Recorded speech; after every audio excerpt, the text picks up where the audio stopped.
نیت کی اہمیت پر ایک حدیث پاک، حدیث اس طرح، وعن نافع ابن جبیر ابن مطعم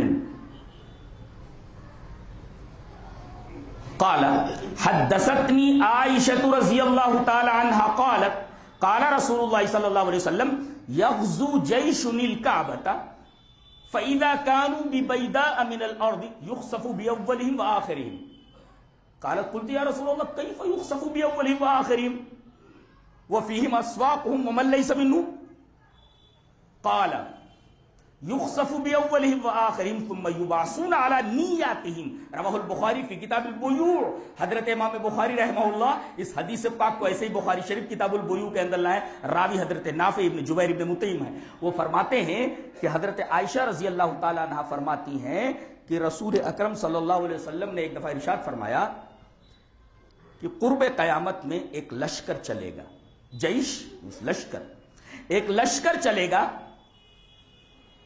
نیت کیا ہوگی؟ کعبہ کو ڈھانے کی. یغزو جیش الکعبۃ، ایک لشکر چلے گا قرب قیامت میں کہ کعبہ کو ڈھا دیا جائے، گرا دیا جائے.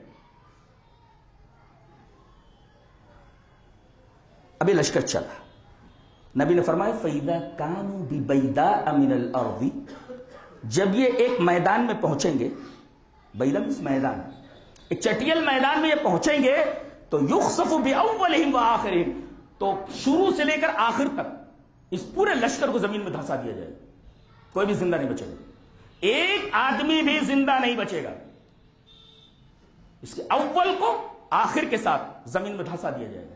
یخسف بأولہم وآخرہم. حضرت عائشہ رضی اللہ تعالی عنہ بڑی ذہین تھی، اور اگر میں یہ کہوں تو بیجا نہ ہوگا کہ امت کا آدھا علم آپ کو عطا کیا گیا تھا.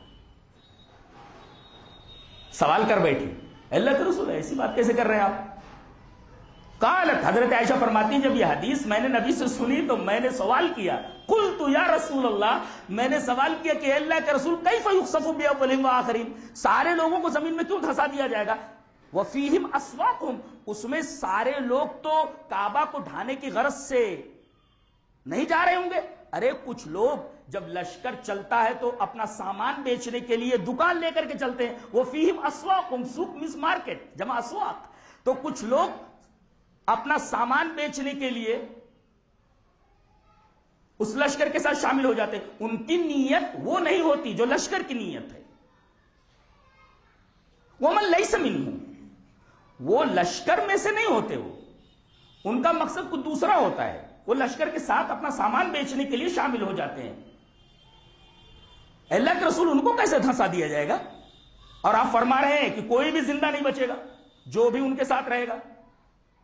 نبی کریم صلی اللہ علیہ وسلم نے بڑا پیارا جواب دیا، قال یخسف بأولہم وآخرہم، کوئی بھی زندہ باقی نہیں رکھا جائے گا، سب کو زمین میں اول سے آخر تک دھسا دیا جائے گا. پھر ثم یبعثون علی نیاتہم، پھر ان کو ان کی نیتوں کے اوپر اٹھایا جائے گا. اگر ان کی نیت کعبہ ڈھانے کی تھی تو سزا دی جائے گی، اور اگر کعبہ ڈھانے کی نہیں تھی تو ان کے ساتھ وہ معاملہ نہیں کیا جائے گا جو ان لوگوں کا تھا کہ ہم کعبہ کو ڈھا دیں گے. دیکھیے ایک نکتہ یہاں معلوم ہوا کہ کچھ لوگ اچھے ہوتے ہیں، کچھ لوگ برے ہوتے ہیں. کبھی بھی برے لوگوں کی صحبت میں نہیں بیٹھنا چاہیے. خراب عمل کرنے والے، خراب نیت رکھنے والے، ان کے ساتھ صحبت نہیں رکھنی چاہیے. کیوں؟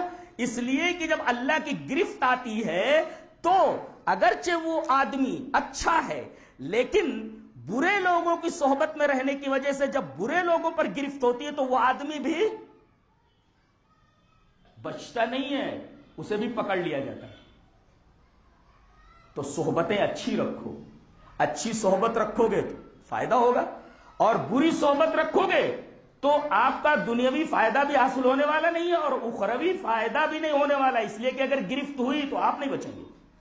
سعدی رحمہ اللہ نے ایک بڑا اچھا ایک قصہ بیان فرمایا ہے. کہا کہ گلے خوشبو در حمام روزے رسید از دست محبوب بدستم بدو گفتم کی مشکی یا عبیری کی از بوئے دلاوے دے تم مستم، وہ گفتہ من گلے ناچیز بودم ولیکن مدت بابل نشستم، جمال ہم نشی در من اثر کرد وگرنہ من ہما خاکم کی ہستم۔ وہ کہتے ہیں کہ میں ایک دوست کے یہاں گیا تو میں نے کہا کہ بھئی کھانا کھانے سے پہلے میں ذرا نہانا چاہتا ہوں، تو اس وقت اس طریقے کے صابن وغیرہ تو موجود نہیں تھے، اور صابن بھی کیسا، عجیب بات ہے، صابن رہے گا نہانے کے لیے، اس پر ایک نیم اوریاں عورت کی تصویر بنی رہتی ہے، یہ بھی عجیب معاملہ ہے، اس صابن سے اس نیم اوریاں عورت کی تصویر سے کیا ربط ہے، ان کے درمیان کیا تعلق ہے، اللہ بہتر جانتا۔ تو کہہ رہے ہیں کہ تھوڑا نہانا چاہتا ہوں، تو اس نے لا کر کے ایک مٹی دی۔ بعض مٹیاں ایسی ہوتی ہیں صابن سے اچھی ہوتی ہیں، ٹی وی وغیرہ کے اوپر بتایا جاتا ہے کہ دیکھو فلاں جگہ یہ دیکھو آدمی مٹی سے نہا رہا ہے، اور مٹی ایسی کہ سینکڑوں صابن اس کے اوپر قربان کیے جا سکے۔ تو ان کو مٹی ایک دی گئی، مٹی کے اندر خوشبو آ رہی تھی۔ جب میں نہانے لگا میں نے کہا مٹی سے خوشبو، تو میں نے خود اسی مٹی سے پوچھ لیا، بدو گفتم کی مشکی یا عبیری کی ازبو دلاوے دے تو مستم، کہ میں نے اس مٹی سے پوچھا کہ تم مشک ہے یا عبیر ہے، اس لیے کہ میں تیری دلاویز خوشبو سے تو مست ہو گیا ہوں۔ تو مٹی بولی، وہ گفتہ من گلے ناچیز بودم ولیکن مدت باکل نشستم، میں تو ایک ناچیز مٹی تھی مگر میں ایک مدت تک پھول کے ساتھ رہی ہوں، جمال ہم نشی در من اثر کرد وگرنہ من ہوا خاکم کی ہستم، میرے ہم نشین کی خوبصورتی نے میرے اندر اثر کر دیا، ورنہ میں تو وہی مٹی کی مٹی ہوں۔ پتہ یہ چلا کہ انسان بے جان چیزوں پر بھی ماحول کا اثر ہوتا ہے، چیزیں بے جان بھی ہوں تو ماحول کے اثرات ان کے اوپر مرتب ہوتے ہیں، یہ خاص خیال رکھا جائے۔ تو یہاں بھی نیت کی اہمیت معلوم ہوئی کہ جو لوگ کعبہ ڈھانے کے لیے جا رہے ہیں